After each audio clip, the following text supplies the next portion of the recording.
Little Hands Big Attitude, Book 2, Little Step, Big Changes, Chapter 2, The Lilac Kitten.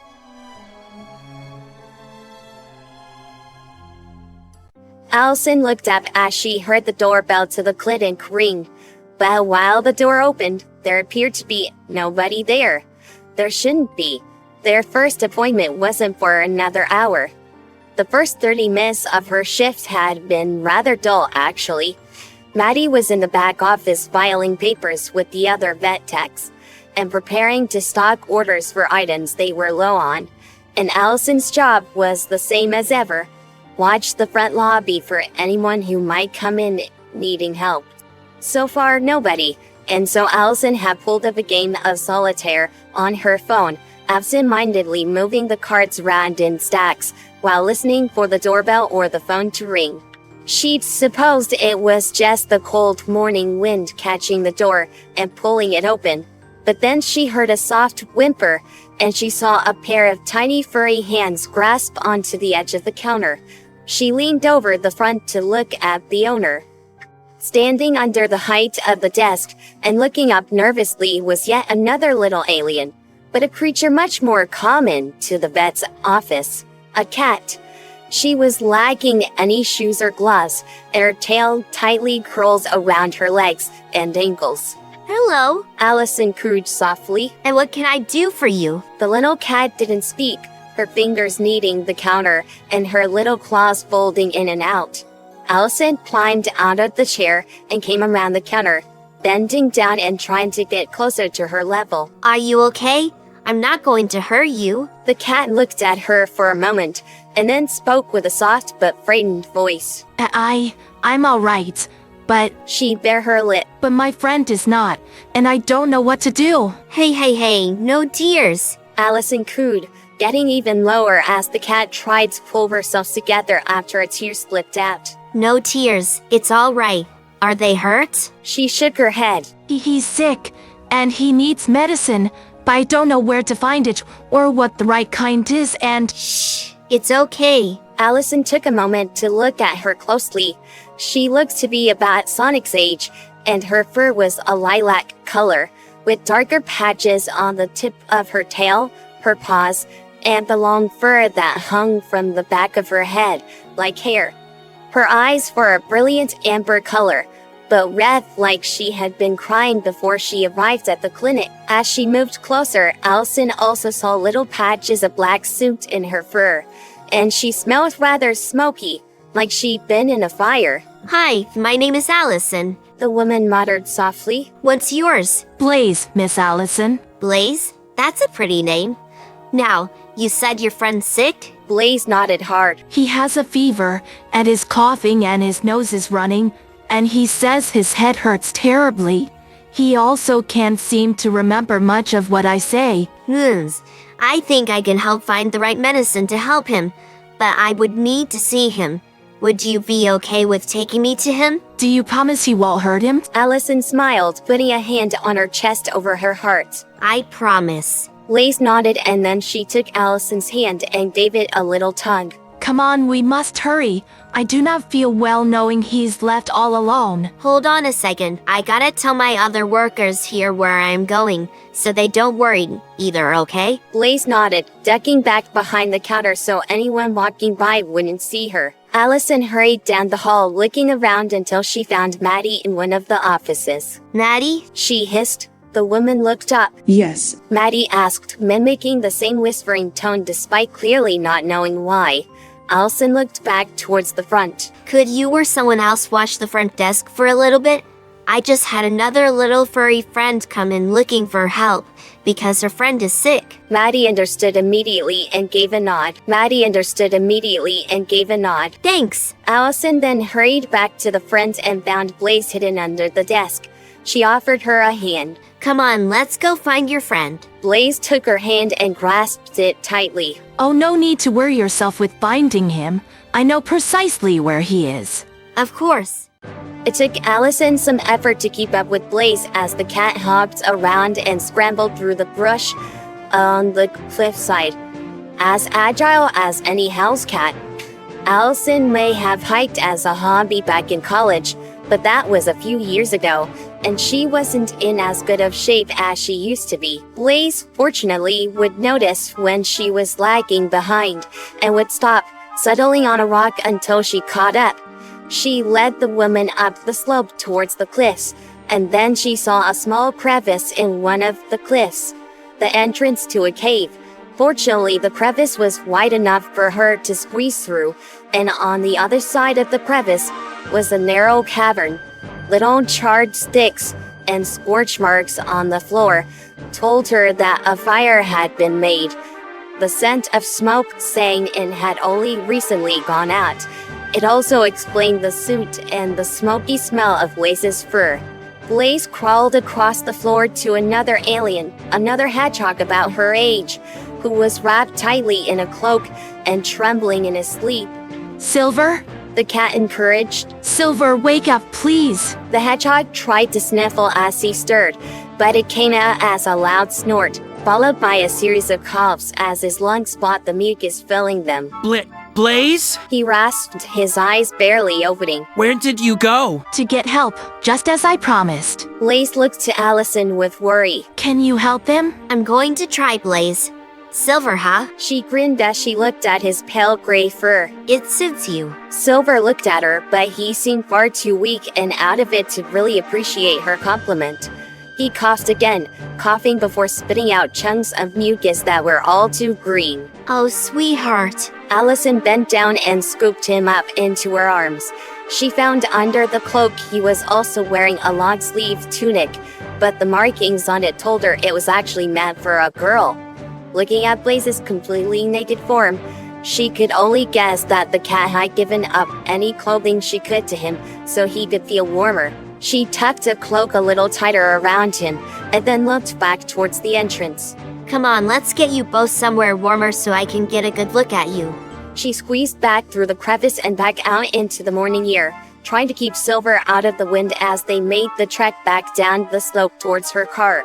She laid Silver down on the back seat and Blaze scrambled up into the passenger, and then they were off and back towards the clinic. She wasn't surprised when Maddie was at the back door when she returned and pulled the little hedgehog out of the back seat. Come on, it's warmer inside, I promise. Maddie didn't speak, but instead took Silver carefully from Allison, and Allison took Blaze's hand to guide her behind her. Maddie laid the hedgehog down on the table and then grabbed a chair so Blaze could stand on it and see what was happening. How long has he been sick, Blaze? Allison asked. The cat tilted her head. He began sniffling a while ago, but we believed it was simply the temperature making his nose run.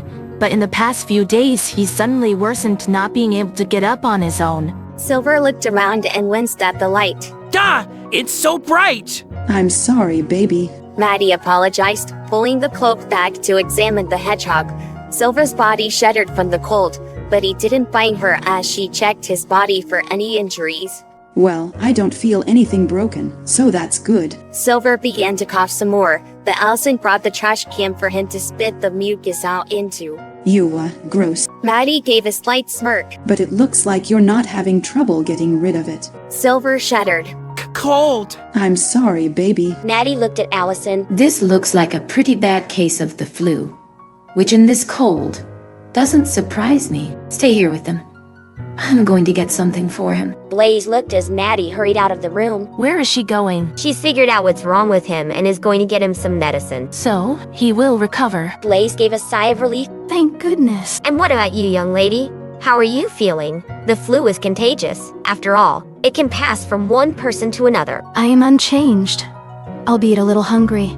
I did not search the bins for any food this morning. The woman nodded slowly. They'd found the trash can thieves. I think I can help out with that. Maddie gave the hedgehog some children's cold and flu syrup, which he took down without a complaint. But it worked wonders, and within 15 minutes, he was breathing easier, and he zonked out in the corner of Maddie's office. His fur was also covered in soot and smelled smoky, but unlike Blaze, Allison had also found several small scars from burns under his fur. They were old wounds, so it appeared that the soot and smoke might not have been entirely from their self-made fires after all. She made sure to do a proper examination of Blaze as well, just to be sure, But other than a few cuts and scrapes that were healing on her hands and feet, she was given a clean bill of health. Allison took this as a good time to discreetly get the cat's measurements. She wanted to get the little lady some clothes and shoes, and it would be quicker if she had her size in mind. Blaze wasn't sure about leaving Silver again, but Maddie had promised that she wouldn't let anything happen to him, and so the cat had gone out with Allison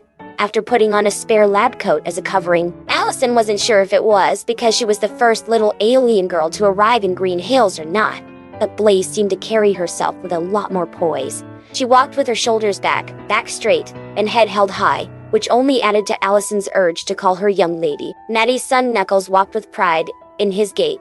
Blaze walked with elegance. It was still early in the morning, so not many people were out on the street. Allison was grateful for that, since she didn't want to gravitate too much attention to the little cat. So, this place we are traveling to, Blaze asked curiously. the store, is it some sort of depository for any spare resources that you can just take as needed? Allison tilted her head. Well, not quite. You have to purchase the items, but they try to keep everything in stock so you can always find what you need.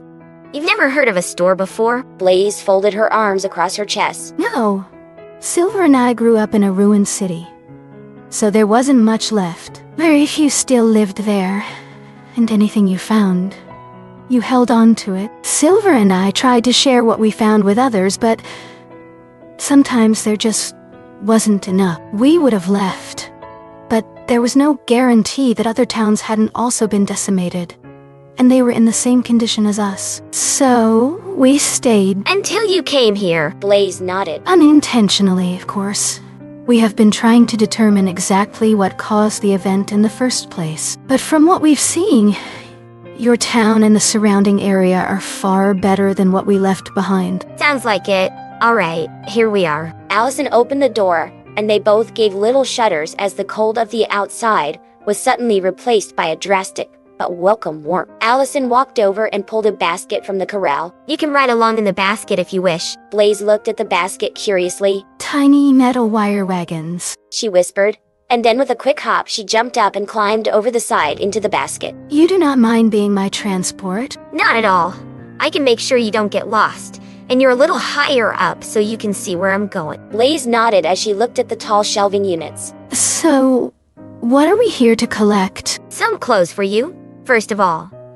The boys can wear nothing but shoes and gloves all they want, but I have a feeling you'd prefer something more. Blaze gave a nod, and then they were off. Allison took her to the children's clothing and allowed the cat to look from the cart and choose what she liked best. Blaze was slightly overwhelmed with the choices of color, fabric, and design, but over time, they uncovered her preferences and worked from there. By the end, they had chosen her a little nightgown, 3 outfits comprised of a dress and leggings that she could mix and match, and a puffy pink coat. Next was shoes, and they got her a pair of snow boots, a pair of white and pink sneakers, and a pair of little Mary Janes for special occasions. Gloves were easy, with Blaze grabbing 2 pairs of white gloves and putting them in the basket with her. Allison then went to the grocery section and grabbed a few items. If Blaze was interested in anything else, she didn't speak up, but marveled at how much food was on the shelves. But she was even more amazed when they went up to the front to pay. Paper? She looked at the bills Allison was pulling out of her wallet. You'd give them paper in exchange for food and clothing? Yeah? Why?